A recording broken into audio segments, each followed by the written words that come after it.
Ayan, ang lalaki ng mga aso. Ayan, mga Doberman. Ayan, dito po yan sa Lunita. Ayan, nagpapastol po sila ng magagandang aso.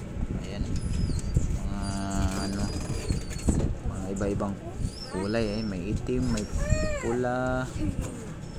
Ayan, tinuturuan pa nilang maglaro. Ayan, mayroong bula. Ayan, pinakikita yung bula para matuto silang kumagat at kumuha ng bula. Ayan, ang lalaki, mataas pa sa aso pag tumayo. Diba? Binibidyo pa ng trainer nila. Ayan, napakagaling ng mga aso na to.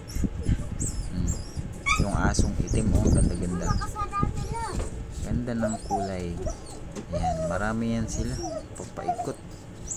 Ayan, tinuturuan kasi ng trainer nila, ang galing. Ayan diba? Mayroon pa dyan brown.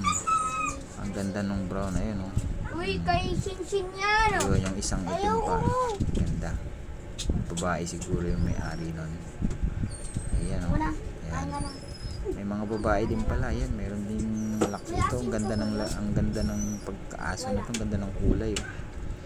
Ayan, mayroon pang brown. Ayan, chocolate brown ba yan o gray? Ayan, napakaganda. Tinuturuan ng bula. Ayan, pinakukuha yung bula, kaso ayaw tumingin, suplado.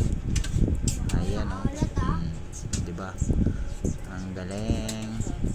Ayan ayaw tumingin, suplado talaga tong kulay gray na to. Tinuturuan ng may-ari, ayaw talagang lumingon. Ayan, binibidyo. Ayan, ang daming mga aso. Ayan dito sila pumunta kasi maganda yung pasyalan, maraming nakakakita.